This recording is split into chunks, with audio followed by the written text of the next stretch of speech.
Pittsburgh Jets, so we're built for this shit. The passion's real. Tune in every week, don't miss a snap. It's the Jets Group Chat Pod bringing the facts. So grab your gear, let's hit the air. Jets Nation's calling, we'll meet you there. Matt, Jerry, Dennis, PJ, and Nick on track. It's the Jets Group Chat Pod.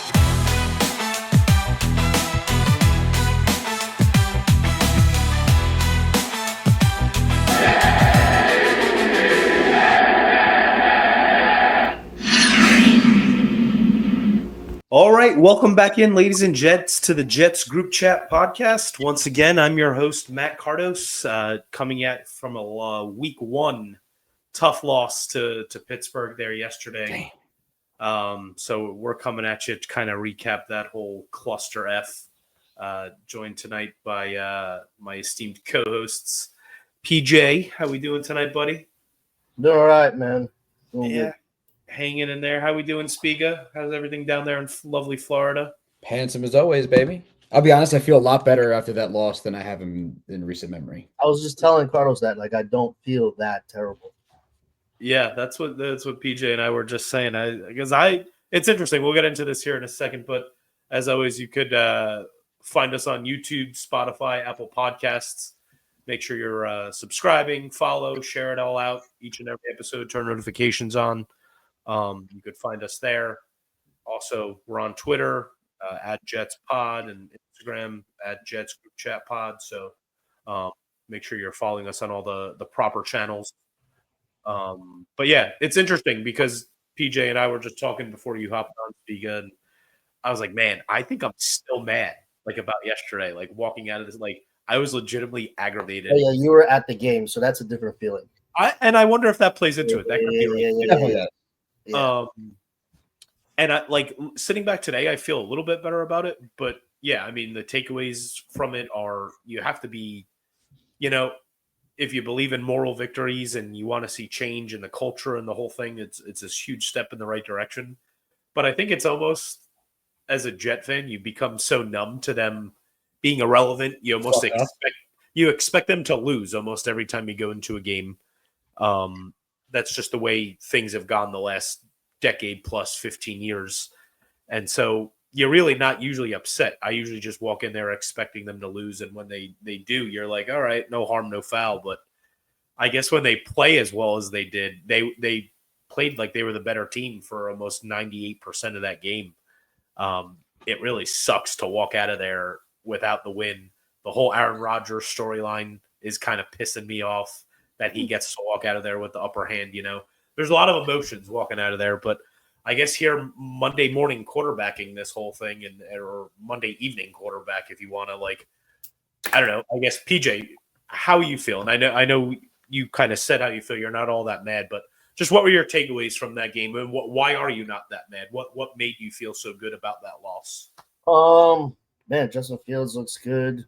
It looked like we had a team. Actually, I'm watching this and man, this is exciting. This is first of all, I was excited of all hell for week one in general. Yeah. And then, to get that game, and that was one of the most exciting games of that 1 p.m. slate of games. Because I'm at home and I'm watching it from multi-view and I'm watching 4 games at once. I know you were at the game.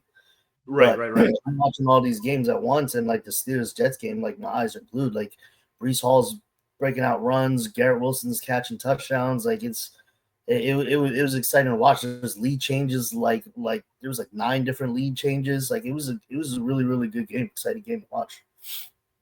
Yeah, I totally agree with that. I was texting with my nephew during the game. My nephew's I think he's 15 at this point. So he was born the year the Jets last made the playoffs, and he's now become a huge Jets fan. And I had to take a screenshot of it. I don't know if anybody can see it. Yeah. No. He says the most electric I've seen the Jets in basically my life. Not wrong. That was the text I got from him during the first half. Justin Fields running it was great. PJ, you hit it right on the head, man. It was exciting. I mean, it was a tough loss, and I think Aaron Glenn says, there's no moral victories here. But as long-suffering Jet fans, you got to feel a little bit good after that loss. You put up just under 400 yards of total offense on a Mike Tomlin Steelers defense. You rush the ball for 185 yards against a Mike Tomlin with Cam Hayward and TJ Watt front. How do you not feel okay about that for a team that has been starving for offense for how many years? Granted, you put up 32 points, you figure you win the game, but it's neither here nor there. But you feel good about it. You have to feel good about it. Did we finally find a quarterback? It's one game. We don't know, but it was exciting. The play calling was fresh. They played to his hands. They took their shot. I think they could have took maybe one or two more shots to Garrett Wilson down the field, but they dink and dunked. They ran the ball, and when they saw something deep, they took it. We don't see that. We haven't seen that in how many years? No, we're so used to just like fucking 3 and outs and fucking 1 yard run and then discuss like it's an incomplete pass. This is then what are you guys doing? Oh my god, we're used to seeing punt, fumble, interception. And I think more importantly, they didn't give up. They fought. I think I was texting my brother during the game and actually was talking to him this morning about the game. After the Gibson muff punt and they scored, they came back and you're like, oh, there it is. They're done. And for them to march right down the field again and score, you're like, you know what I mean? Whose fucking team is this? What have you done with my New York Jets? You know what I mean? Like we're doing this. They fought. They looked exciting. They looked fresh. It looked like they had a game plan. I think that's the biggest thing that stuck out to me is it looked like they had a plan. They weren't just out there and lost in la la land like some other teams were in week 1. They looked like they had a plan. Aaron Rodgers beat him. He beat him. There's nothing you could say. He beat him. A 42-year-old vet beat him. Jalen Ramsey made a great play at the end of the game. What are you going to do? Yeah. The offense that we're used to seeing is really what the Giants put up, what the Giants did against the Commanders. That was an atrocious offense. That's what we're used to seeing. That's a good point. So we didn't look like that. Nah. Yeah, I mean we're used to what Dow Logans and Nate Hackett and Adam Gase calling plays like this archaic like 2012 kind of way to run an offense where it just the Jets never had the personnel first of all to run anything modern era. Now you finally have a mobile quarterback. They've finally gotten with the times. You need to be somewhat mobile to win, I feel like, in the NFL at the quarterback position. If you can't scramble, if you can't go off platform, I think this is kind of what Zach Wilson would do when they took Zach Wilson. And here we are, 5 years later, going with the guy they should have took all along. And who knows how. If we rewind the tape, I was saying Justin Fields is who I wanted that year. You did. We should rewind the tape. I should go back and find our original episodes when we were talking. I think actually we started this right after they took Zach Wilson. So I don't know if we have it. But even the knocks on Fields, like he looked like, granted, he's got wheels. We all know that. He looked like a good passer. Yeah. He was throwing into some tight windows. He was making correct reads. It looked good. He had over 200 yard passing, and it didn't even seem like he threw that much. It just looked like a confident I've never really, and again, I don't call me a critic or anything because I wasn't sitting here every Sunday watching Chicago Bears football. But I mean, Justin Fields has always been able to throw the ball. Accurate, I don't know. That's another story. But he's got a rocket. The guy can throw the ball. He can throw with the best of them. But I think all summer. Oh, and again, this goes back to a lot of this all being like media driven, narrative driven. Like, that's followed Fields his entire career. Like, that's going to make or break him. We all know he has the wheels. He could be 1,000-yard rusher if he wants to be. But can he throw the ball? Jury's always going to be out on that. And from everything you read, camp was pretty bad for him passing wise. Like the footwork was still helter skelter, erratic.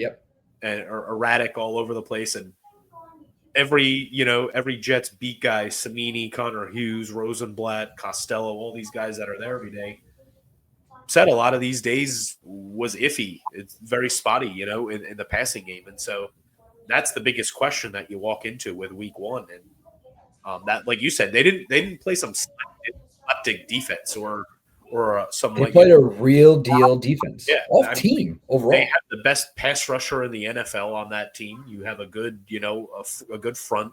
You have Jalen Ramsey at corner, who he's probably past his prime at this point, but he's still probably a top 15 corner in this league. Mm-hmm. I still put and I don't know if he's top 5 anymore, but he's definitely up there. Sauce is 1, 2, 3, and 4. Yeah. But yeah, he's definitely in the upper echelon of guys you'd want out there on an island. No doubt, PJ. He's still a good corner. 100%. And that's not to say anything else about all those other talented guys like Hayward and all those other vets that they have there.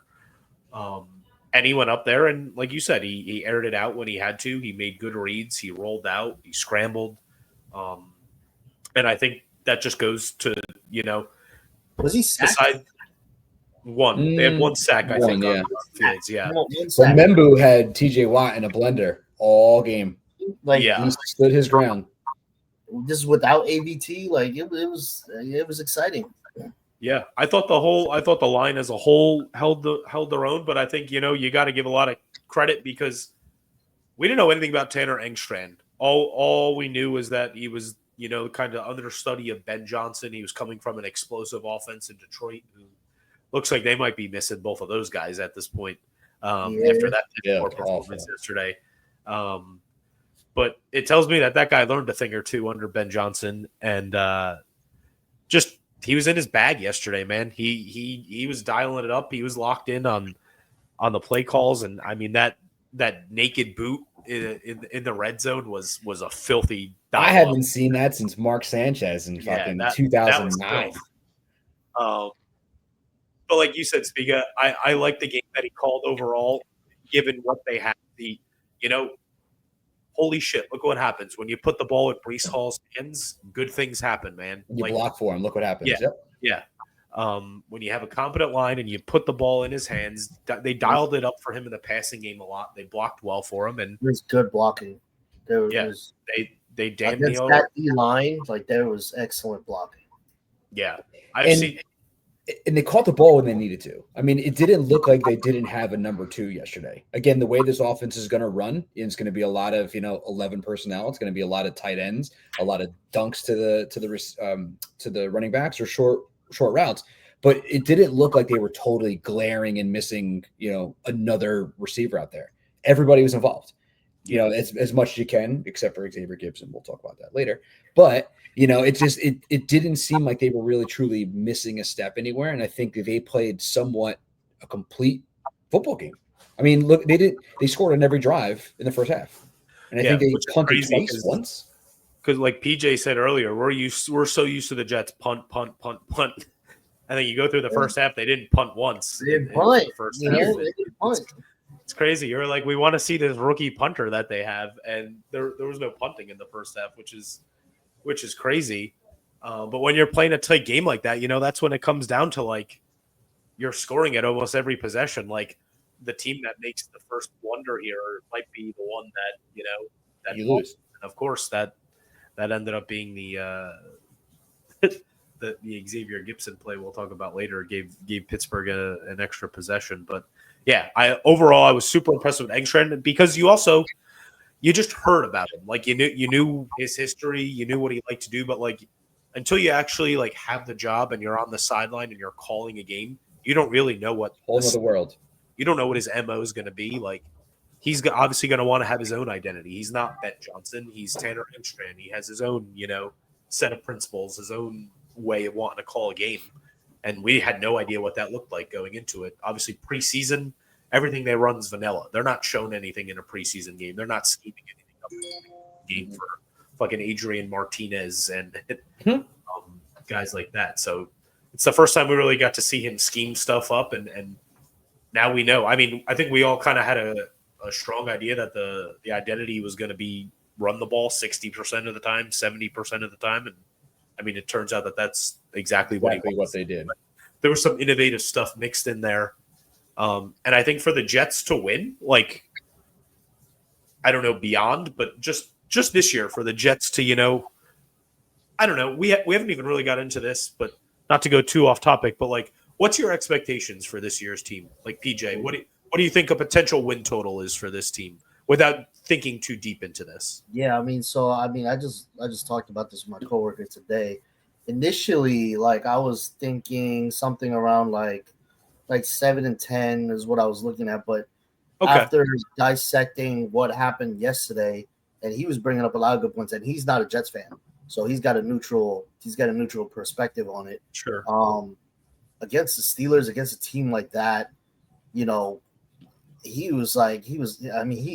the Jets could possibly. We went through the schedule. He thinks they could win like 10 games, and he's like I want to count them out for the playoffs, and I'm just like I'm getting excited. I'm like, yeah, let's go. Yeah, that'd be sick. How about you, Speaker? I mean, what do you think the ceiling for this team is? Yeah, I mean, a lot of it's going to really depend on how the rest of the NFL plays. I'll be honest, and I don't want to be, that kind of cynical asshole of the group to say that, but I was having this conversation with Mike today. Shout out Mike Speaker, friend of the pod. Like on paper, like what I saw, this is a 6, 7, 8 win team. It really is. However, outside of all roads go through Buffalo and the Ravens, no one from the AFC has impressed me. Nobody. I mean, like the AFC used to be the powerhouse. Now it looks like the tides have changed. Green Bay looks really good. Washington coming off a really, really hot season. Like who knows? But there's injuries everywhere. And I think this is going to be one of those weird seasons where it's going to be really, really tough to predict. Because look, the 49ers lost pretty much their entire offense in the last 48 hours. McCaffrey's limping around. Now Purdy's hurt. Kittle's out for how many weeks? Yeah, Kittle's hurt. It looks like they should be, and rightfully so, a 7-win team. Yeah. And because they really have to develop the middle of this roster. As we mentioned on a couple of pods before, they got a lot of really good people, but then you got a lot of people at the bottom of the roster who would be borderline practice squad at best at other teams. And this offensive line, they're one more injury now away from a Max Mitchell starting. So it really is going to depend on how healthy this team can play. I think they have all the talent in the world. I think we finally have a competent offense, but the D-backs need to play a little bit better. I got to see better tackling, and you got to clean up the mistakes. Penalties were better. Still, would they have 5-6 penalties yesterday? It's still too much. I think they only had one.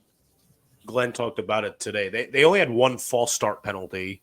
Right. It was all pre-snap bullshit. They were the most. They were the most pre-snap penalized team the last 2 years in the NFL. They only had one yesterday, but obviously they had roughing calls, pass interference calls, stuff. And like one that. thing I didn't like yesterday too, and again I know this comes with a rookie coaching staff, but there's no reason you need to take a timeout on a 2-point play and then don't fucking make the 2-point conversion. Like be honest, like that's like shades of early Todd Bowles shit. Like I know it sucks, it happens, but that's got to get cleaned up. And if really, really we're going to preach accountability, Xavier Gibson is not on this team by the end of this week. Nah, that's too much, bro. Why? He fumbled twice yesterday, 2 times. He had the most special teams fumbles last year in the NFL. Oh shit! Well, he went through. No one touched him, and he got up, fell, and dropped the ball. Luckily, somebody was right there. But again, you want to preach accountability. Give Pritchett a shot. You elevated, what was it? Was it Tyler Johnson, right? Is that what it was? Yeah. And he made how many? 2-3 big catches. Let them young kids play. Who's Pritchard? He's on the practice squad. Kid he was big in the preseason. He played a lot in the preseason. Give him a shot. I think he's one of those guys, everybody cried when they cut on cutdown day. And of course, but I'm not begging him to be the number 2. I'm not begging him to be your slot receiver. I'm just punt return. It's different. You have to have speed, and you got to have 1 or 2 quick moves, and you go. That's why I thought Donovan Edwards would have made his bones as our punt or kick returner. And then when we had what's the guy hurt? I'm not even going to pretend to pronounce his last name. And now you're pushing Gibson and Arian Smith back there. I would like to see Arian Smith. Arian Smith's got speed. Yeah, he's got some wheels. I like him in the return spot to give him. I mean, you're talking about accountability. I feel like Brandon Stevens. We should have never signed him. He's Tremaine Johnson 2.0, bro. He's terrible. He's absolutely terrible. Azara Thomas let him go. See what he could do. This is a prove it year. I mean, not a prove it year. This is like not a flyer throwaway year, but this is like one of those years where there's no expectations. They know that they're not going to be that great. You throw some stuff against the wall. I would let the young kids play. That's me. And that kind of comes to my next point. What do you think? It's too early to kind of go to those rookies, mainly Azariah Thomas at corner and Malachi Moore. 4th round pick. You know, I think week 1 showed you all you need to know. Granted, their expectations are low and not a lot's expected of them, but if you could have identified your weaknesses right now, it's the secondary. I think QB2 and safety, right, all day. And you have 2 rookies who are pretty highly touted in-house already. They showed some flashes, you know, in the preseason. I think Thomas is banged up a little bit at this point. But, you know, you got you guys in tow. I think Stevens is going to be on a super short leash. Like, I don't think he's in danger imminently, right? Like, this week. Like, I don't think he's in danger of losing his job. But I think we're talking, like, after week 3, if he doesn't do something, like, not that he's going to get cut. There's too much guaranteed money there, but like he's going to be bench guy. He's on notice. He's definitely going to be on notice. And for a coach that wants to preach accountability, if you think about it, he catches that interception, game's over. Yeah, he ices the game. And those are just the things. Those are just like the little things, like the things we've talked about, like stupid penalties here or there. Penalties weren't super crazy yesterday. The one on Simpson was. I think the one on Quincy was worse because he was clearly out of bounds. Really worse. That's the one that comes to mind. If I'm Aaron Glenn, I love the Simpson penalty. He ran from across the field to defend his quarterback. I'll take that all day. Yeah, I know. I could live with that one. The Quincy one pisses me off. Another third down, especially from him. Like, he's not a rookie. He's not some guy that's in a rotation. He's arguably your best linebacker. He's one of the guys that you've been relying on here. He has Pro Bowl potential, and it's a bonehead play you can't make. But those are the things that separate teams that win and lose. And we've said this for years. I'm not saying anything new. I'm not breaking any kind of news here. But like the teams that make stupid penalties, the teams that don't take away the ball when they have the opportunity to, and then the teams that do pull the ball away usually don't win. And you saw that yesterday. And the one thing that still lingers that I'm tired of seeing, and I know it wasn't as many times yesterday, is 3rd and long, and you give up a fucking stupid play for a first down. Yeah. Like the one early in the game, I know it was early, but Rodgers dumped it off. I think it was Calvin Austin, and Tony Adams met him right at the line of scrimmage, and he literally just stopped and you ran around him for fucking 25 more yards. And did you see Aaron Glenn on the sideline? Aaron Glenn is right on the sideline where he gets past him, and Glenn is just throwing his arms. Yep. He's so pissed off. That's another one I think is a short leash. I think we see Malachi Moore, who's earned playing time, not because he's going to step in because someone else is playing bad. He balled out in the preseason. Again, he was a highly touted leader coming out of Alabama. You got to see what you have. Yeah, Tony Adams not that good either. Cisco looked like shit too. He didn't look great. But Cisco, Cisco has some juice to him that I like. The thing with him is he's gonna have games like that, but then he's also gonna have games where there's gonna be games where Cisco has 2 picks and is flying all over the place. Yeah. And then the next week he's gonna play exactly like he played yesterday, and that's just who he is. That's who he's been his whole career. I've watched. I didn't know a lot about some of these guys that they've signed for depth in the offseason, but I had seen Cisco a decent amount, and just from what I know and what I've read, this is exactly who he is. He plays like this one week, and then I could see him having 2 interceptions against Buffalo on Sunday, and we're like, oh, this guy's great. This guy's like a juice guy, and then week 3 against Tampa Bay, he could play exactly like he did yesterday and go back, send this guy off. I think that's just what you're going to have to live with him. But I mean, if you're talking about him as your, safety 3, cool. But you're kind of relying on him to be your number 1 safety right now without Moore in the rotation. And that's not going to cut it. No, especially because every aspect of the game they dominated and you didn't come away with a win.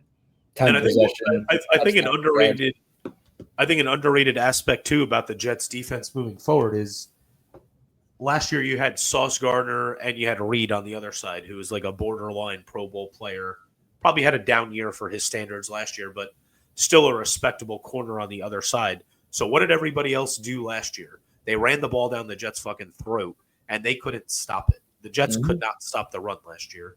They did a great job of that yesterday. I think that Phillips trade that they made during training camp is going to be one of the bigger trades of the Bougie era, at least to start. That's a huge pickup for them because it frees up Q. My thing now is, though, I think teams are going to be more prone to attack the Jets in the passing game now that they know they're not going to be able to run the ball down their throat like they were last year. They don't have a DJ Reed complement like they did last year on this other side. If Sauce now is going to travel like he did yesterday with Decaf, he's not just married to his side like he was under Saleh. He's now going to throw away from Sauce. Yeah, so they're just gonna attack who's ever on the other side of Sauce. And Rodgers, say what you want about him, hate the guy, love the guy.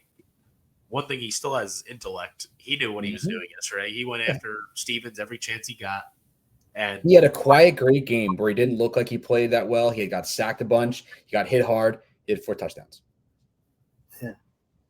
And still had one of those, got 12th man is running off the side, not really hustling that hard. He ran to the line of scrimmage, hiked it on 3rd down, automatic 1st down. Yep. You know what he's doing? Eagles just traded for Tank Bigsby. I did see that. Oh, wow. ATN, I guess, show that he can still has juice. Yeah, I think they like the rookie that they drafted too. I think they have a rookie that they like. I don't know. So, man, I think it was one of the better losses we've had. Yeah, definitely. Yeah, I mean, it was a nice win, but definitely. Yeah, you walk out of there definitely feeling good about like the direction they're heading in. It's not like doom and gloom where like I don't know, you lose. It's over already. Thing type thing.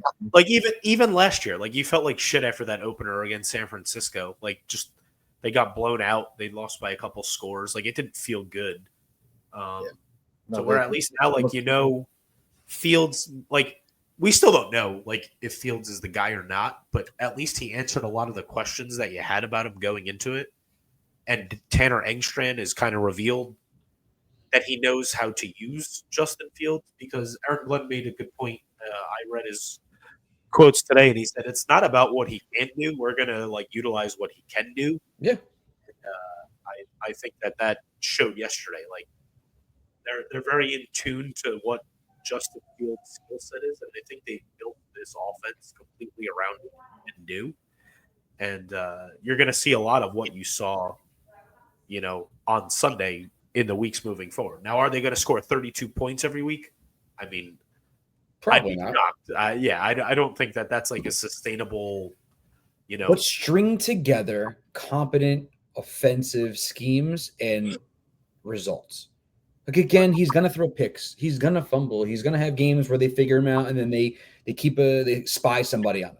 Yeah. But like string together good competitive, I don't want to say moral football games, but like play hard.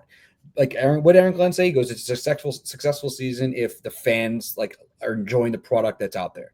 Yeah. It was a loss yesterday. We're 0-1. It sucks to lose, but like I loved what I saw. I was glued to the TV. Yeah, I enjoyed it. So I mean, I thought they had a chance to win up until the last minute.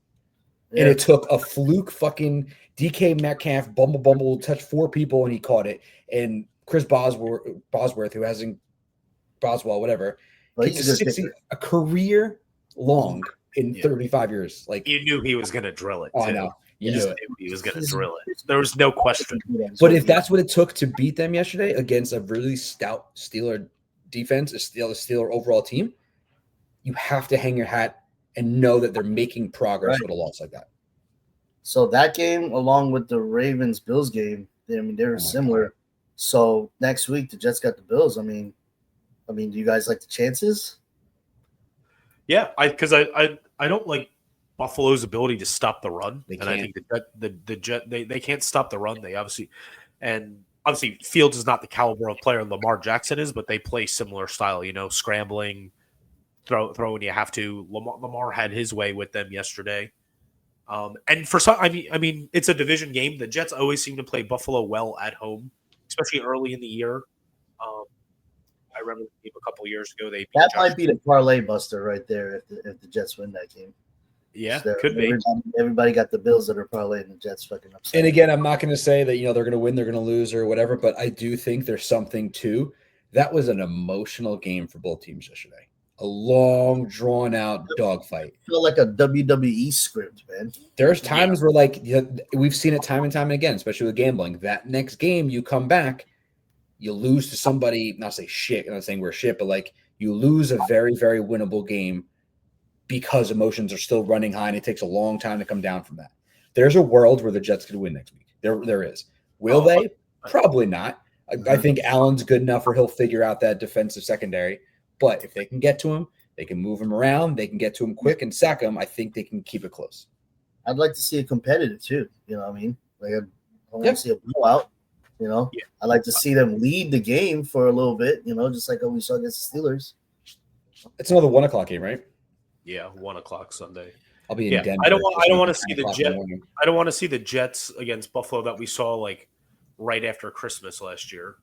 You know, when they lost by like 40 points up there in Buffalo right at the end of the year. Like, we can't have that. Like, but if you're playing within 10 of Buffalo in the fourth quarter, like, again, I think you walk out of there happy. You know, you force them a couple punts and shit like that. You know, listen, you don't want to say it because it's the Jets pod, but fucking Josh Allen's that dude. And if you can keep it close and you can go the distance with him and not get knocked out early, like you said, Cardos. Again, another moral victory. It sucks, but like I feel happy about where they're going. Just imagine if they just drafted him instead of Sam Darnold, like how the NFL would be. He had to be developed, and we have zero ability to develop quarterbacks. Yeah, but the Bills would be a fucking mess. Yeah, at least the Bills wouldn't have him. Also, we should have took Baker Mayfield, baby. You know what I'm saying? Big bad Baker looking real good over down there in Tampa Bay. We'll get into that in week 3, Spiga. I know you going. can't wait for that. I know you're going. I just got tickets. But I think we also can't lose sight of this is year 1. This is week 1 of a new regime. Of course. For all intents and purposes. Complete overhaul. It's a rebuild without calling it a rebuild. You know, you have a core of guys, but like if you don't have the quarterback, you don't have anything. And so we're still finding out if they have a quarterback or not. But like 1 game. Yeah, right. We can't get too ahead of ourselves, but I think results aside, you want to see the things. If you could look back, you know, week 17 comes and goes. When if you look back and the Jets played 12 or 13 games like they played yesterday, if they only win those 6, 7, 8 games like we were talking about, but they were competitive like this in 13 of them, and maybe they got blown out once or twice along the way, like you sign up for that because it's a change, it's a shift, it's building towards. This isn't just about year 1. This is about what it's going to look like year 2, year 3, hopefully year 4, 5, 7. You know, this is Aaron Glenn laying the culture, kind of laying the groundwork for what he wants this team to look like. The guys he wants to keep here long term, they're going to filter themselves out. He's already locked up the 2 long-term pieces that he needed in Sauce and Garrett Wilson. Now, everything else this year is who deserves to be here, who fits the identity of what I want, who's a dog, who's a grinder. Those guys are going to kind of expose themselves. They're going to reveal themselves along the way. And if you don't fit the way that they want to play and the way they want to move, you're not going to be here next year. Right. So it's very much like a building block year. I think if Brees has a big year, they're probably going to sign him. Yeah, and they have the means to. They have a shit ton of cap space, and I think they want to sign him. Like I don't think they're afraid. There's no bad blood. It's just there's a lot of jam at the position. Yeah, and I don't think they're afraid to pay a running back. You know, running backs are going to get money forever. Like they're not going to get as much as they probably want, but like the market is what the market is. They're going to get paid. They're going to get money somewhere. And the Jets still have the franchise tag in their back pocket if they want to too. Mm-hmm. Do you want to go that route? Probably not. You don't want to pay a franchise tag to a running back, but they could go the Saquon Barkley route like the Giants did. But I think the hope is Breece Hall plays 17 games like he did yesterday. And at the end of the year, you look back and say, we can't fucking win if we don't have this guy. Tanner Engstrand goes to Darren Muji and says, I can't run my offense if I don't have this guy in the mix. And they figure out a number that works. And he's in the mix for the next 3 or 4 years. I think that's the hope. Hopefully he stays healthy. I mean, he's had a lot of health issues the last 2 or 3 years that haven't allowed him to kind of maximize who he is. But I mean, he looked fully back yesterday. I think he's healthy finally. And as long as they scheme it up for him and put the ball in his hands, I think that, he's going to have opportunities he's certainly going to have the opportunity to get paid. If that Oh, yeah. we'll put it that way. You know what I'm saying? Right. Consistency is going to be key, man. Yeah. I think when it comes down to it, for the Jets to like maximize what they can be, the blueprint is like essentially the 09 team. Like you have to be a top 5 running game, a top at least 10 to 15 defense, and you can't turn the ball over like Sanchez. Like manage the game. Just manage the game. Don't turn the ball over. And I think that's the recipe. Like you want to potentially win 9, be in the wild card, sneak into the playoffs. Yep. That's the recipe to do it. So Run the ball exactly like you did yesterday. You have to be a lot better defensively. You have to clean it up defensively. And you got to be at least somewhere middle of the pack. You got to be a top 15 defense to like. Oh, it would be so great if the Jets and the Steelers end up seeing each other in the first round of playoffs. Oh, and God. then grabs us out of the playoffs. Oh, my God. That would be crazy. So great. And last point, because I know we're running up on time too, but I just got to say that it kept pissing me off to hear the stuff like Rodgers, like, I'm happy I beat anyone associated with the Jets. Dude, they gave him fucking anything and everything he wanted. Brought him here. They gave asshole Nathaniel Hackett an offensive coordinator position. His buddy. They brought in Al Lazard, who's a fucking healthy scratch. Randall Cobb get out of the nursing home to come play. Like they literally did anything he wanted. Yeah. And like it's kind of shit. And again, like Rodgers is Rodgers. Like, he always was polarizing. He's still a phenomenal talent. But it was just kind of shitty to hear. He alienated Garrett Wilson. It was this close to having him request a trade. And like, for what? Yeah. Like ego? It was weird to hear. And it's just like knocking the Jets for, they didn't want me. Bro, they came to you and were like, we're willing to like work and figure this out. And you were kind of arrogant about it. And of course, a new guy's going to want a new quarterback, a new fresh start. Like, it was just weird to see. And it's just kind of disappointing, to be honest. I don't know. I mean, I'll never knock the guy. Like I'm always going to be grateful for him. Like, of course, I'm not gonna hate him. Here. Yeah, I like it's. I understand his point of view because he's just a competitive guy and he uses whatever he can to like fuel his motivation. So he needs something now to keep himself. Not that winning a Super Bowl is not motivation, but like for yesterday specifically, like what can maximize his motivation? Like come up with, I hate the Jets. I have a chip on my shoulder about the Jets. I don't necessarily like, I think he said multiple times, like it just didn't work out. Like all the intentions were good. I came here. I wanted to win. I wanted to bring a Super Bowl to the Jets. And, unfortunate events happened 4 plays into his Jets career. That was the year for this to happen. Like once 20 ended, the window started to close. The defense was as good as it was going to be in 23. That offense was built to win in 23. Like after 23 happened, it was probably never going to happen. Over. But whatever the case, circumstances happen. It just didn't work out. I think we're all adults here. We could just say, hey, listen, it's best for everybody to move on. And Aaron Glenn being who as Aaron Glenn is, he's came in there. He wanted to get this stench out, man. Aaron Rodgers is a commanding guy. He commands a certain level of respect.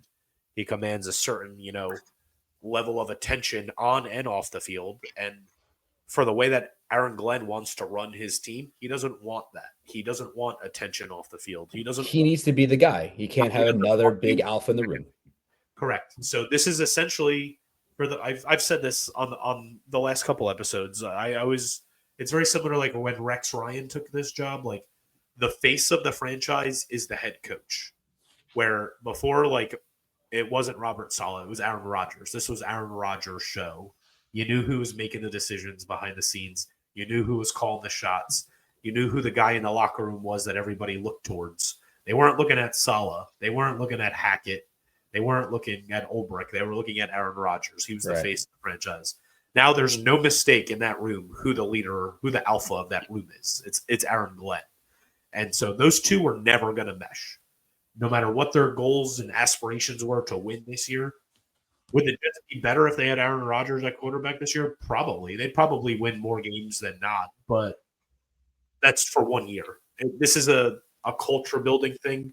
This is a whole complete get the stench of anything that was here previously out of this building.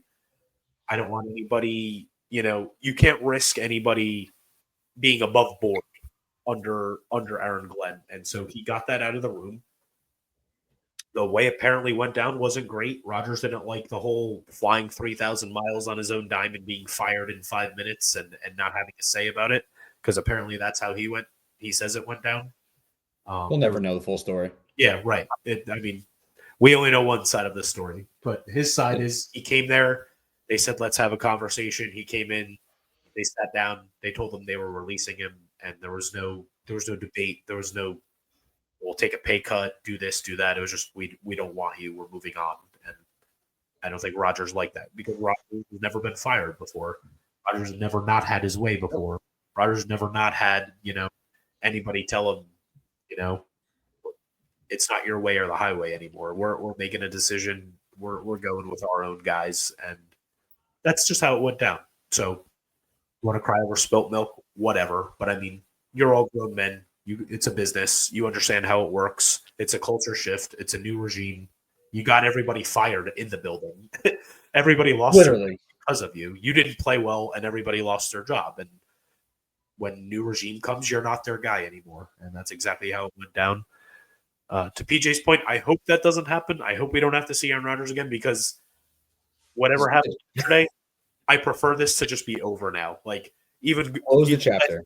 The last 3 weeks leading up to this, that's all that everybody's been talking about. Oh, the Aaron Rodgers revenge game, whatever. Can we just stop talking about Aaron Rodgers? Like, it's over now. Like, he won. It's over. Whatever he does in Pittsburgh now, like, it's in Pittsburgh. I don't need to hear about it anymore. Right. Let's worry about what Justin Fields is doing. Let's worry about what this coaching staff is evolving into, and that's all I care about at this point. I want to put the whole Aaron Rodgers thing to bed. And after that, after the clock hit 0 yesterday, I feel like I finally do that. So, on to Buffalo. On to Buffalo. So on that note, we'll record here in a few days, just kind of diving into what Buffalo looks like and kind of some matchups to look for, what your kind of concerns are. Or maybe what you feel good about, going into that game. So we'll chat here in the next couple of days heading into the weekend and put another episode out for you on Buffalo. As always, YouTube, Spotify, Apple Pods. Find us on there. Like, rate, subscribe. Do what you got to do on there. Find us on X at JetsPod. Find us on Instagram at JetsGroupChatPod.